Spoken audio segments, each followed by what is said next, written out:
বন্ধুরা, প্রিয়াঙ্কাস কিচেনে আপনাদের সবাইকে স্বাগত। তো আমি আজকে খুবই টেস্টি আর খুবই সুস্বাদু একটা নলেন গুড়ের রেসিপি নিয়ে আসছি। সেটা হলো নলেন গুড়ের ফিরনি। তাহলে দেখতে থাকুন আজকের এই রেসিপি। ফুল ক্রিম দুধ নিয়ে নিয়েছি, আমুল গোল্ড। তো এই 500 ml দুধটা আমি একবার ফুটিয়ে নেব। দুধটা আমার ফুটে গেছে। আর এখানে আমি নিয়েছি গোবিন্দভোগ চাল, আমি ভিজিয়ে রেখেছিলাম আর ভিজিয়ে জল ঝরিয়ে নিয়ে এরকম আধবাটা করে নিয়েছি। মানে এরকম দানা দানা ভাব রয়েছে, মিহি কিন্তু হবে না পেস্টটা। আর এই চালটা আছে 38 গ্রাম।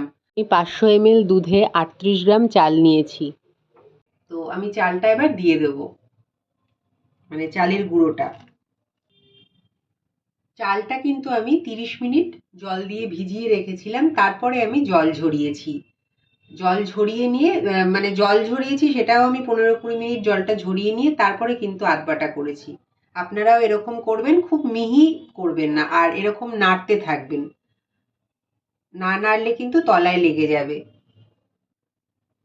মানে ফ্লেমটা গ্যাসের হাই টু মিডিয়ামে দিয়ে আমি কিন্তু ফোটাবো, আর মাঝে মাঝেই আমি নেড়ে দেবো। 7-8 মিনিট আমি নেড়ে নেড়ে কুক করে নিয়েছি। দেখুন অনেকটাই ঘন হয়ে গেছে। এবার আমি দিয়ে দিচ্ছি একটা 10 টাকার প্যাকেটের গুঁড়ো দুধ। আমি কিছুটা দুধ তুলে নিয়ে গুলে নিয়েছিলাম, সেটা দিয়ে দিচ্ছি। এতে টেস্টটা ভালো হবে আর আরো ঘন হতেও সাহায্য করবে। এখানে দিয়ে দিচ্ছি কাজু, আমি গুঁড়ো করে রেখেছি। এখানে 10-12টা কাজু আছে, এটাও আমি দিয়ে দিচ্ছি। কাজু গুঁড়োটা করে দেবো ভালো করে।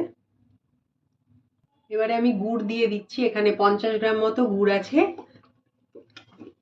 পাটালি গুড়।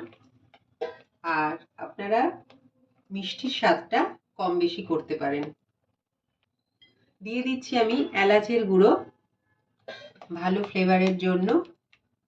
আর দিয়ে দেবো 1 চিমটে নুন। যে কোনো মিষ্টি জিনিসে 1 চিমটে নুন দিলে কিন্তু স্বাদটা ব্যালেন্স হয়। এবার ভালো করে নেড়ে নেড়ে আমি এটা আরো ঘন করে নেব, আর একটু ঘন করে নেব আমি নেড়ে নেড়ে। দেখুন আমার ফিরনি কিন্তু একদম রেডি, মানে নলেন গুড়ের ফিরনি।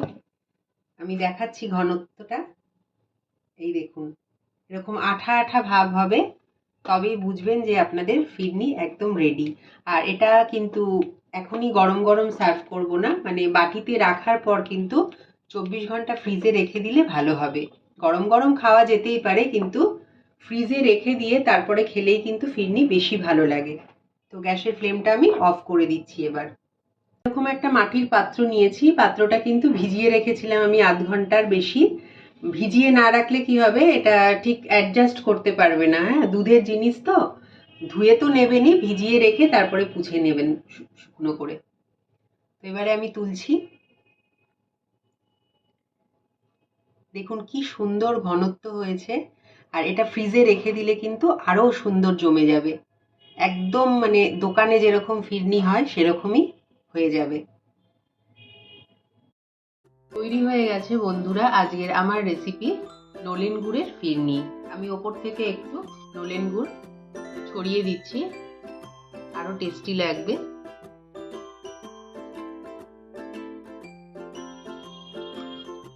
আপনারাও যখন পরিবেশন করবেন এরকম ভাবে একটু নলেন গুড় ছড়িয়ে দেবেন, তো খেতে আরো কিন্তু সুস্বাদু লাগবে। তো আমার মতো করে বাড়িতে একবার ট্রাই করবেন, আর যদি ভালো লাগে তো আমাকে একটা লাইক আর শেয়ার করতে ভুলবেন না, আর আমার পাশে থাকতেও ভুলবেন না। তাহলে এখানেই শেষ করছি। নমস্কার।